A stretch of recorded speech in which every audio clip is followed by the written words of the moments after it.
Stephen, any fitness update on Dhoni and Bravo? Both will be training tonight, so we'll just see how they scrub up at the end of training.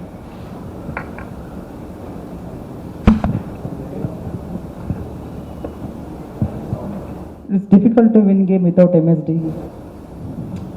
Yeah, it is. He's a great player, so whenever a great player isn't in your side, it means there's a hole to fill, and he's been in great form, so it does have an impact on your side, and as well as the captaincy, you get used to a certain style of play, and when you lose arguably your best player and your captain, you have to make adjustments, but it doesn't mean that we're not competitive.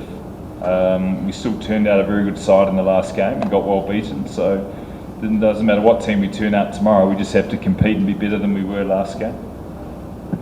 Hello Stephen, so thoughts on your position considering they started on a very poor note, RCB started on a very poor note, and they seem to be playing better cricket, so winning 2 of the last 2 games, your thoughts on your...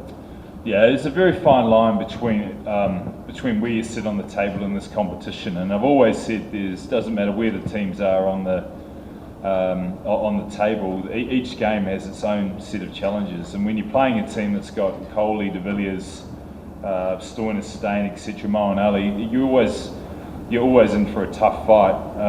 So playing Bangalore is one of the tough challenges of the IPL, and we've always had good battles here. There's obviously some neighbourhood rivalry as well, so it makes it a great occasion, but we're under no illusions how tough tomorrow will be, whether Bangalore were in form or not.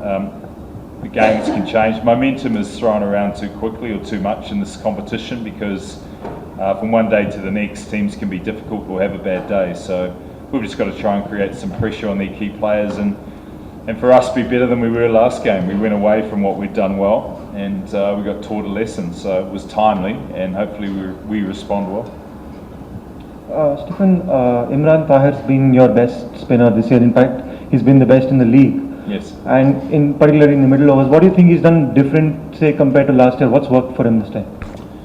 I think if anything, he's been a little bit more conservative with his options. At times, he's been guilty of hunting wickets, which means he bowls a different style.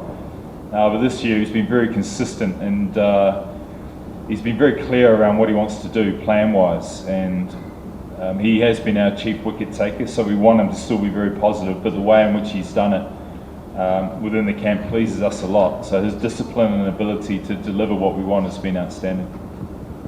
Thanks, Stephen. Have you had a look at the pitch, and what sort of surface are you expecting tomorrow?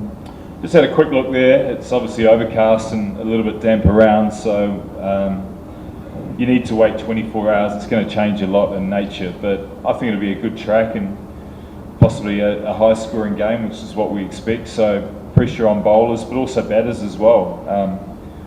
But we must read it tomorrow and make our assessment tomorrow quickly and be clear about how we want to play. You can't assume it's going to be 200 plays 200, because you make mistakes. So it'll be very much, when we turn up tomorrow, then once the first ball's bowled, we'll click into gear.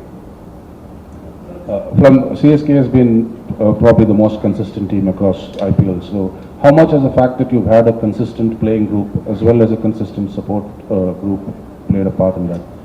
Well, we value it really highly.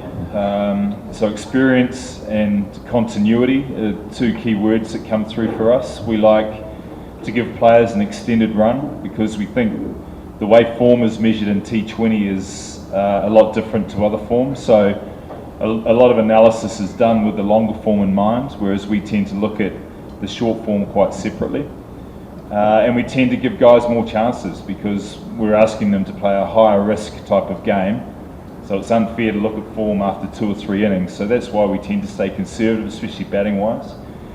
And we also accept that it's very difficult bowling wise at times on some of these grounds. So we cut the players probably a little bit more slack. So that's why our selection policy is a lot more conservative than others. But what we do try and do is get the right team for whatever condition we face. And that's a challenge when you're away.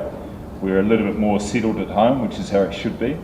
But when we travel away, we just have to work hard on making sure we get the right balance between, in particular, seam bowlers and spin. Spin is a key weapon for us, but we have got seam bowlers that can do the job. So that's in a simplistic form the way we look at selecting sides and our squad. So pretty conservative with a big emphasis on cohesion.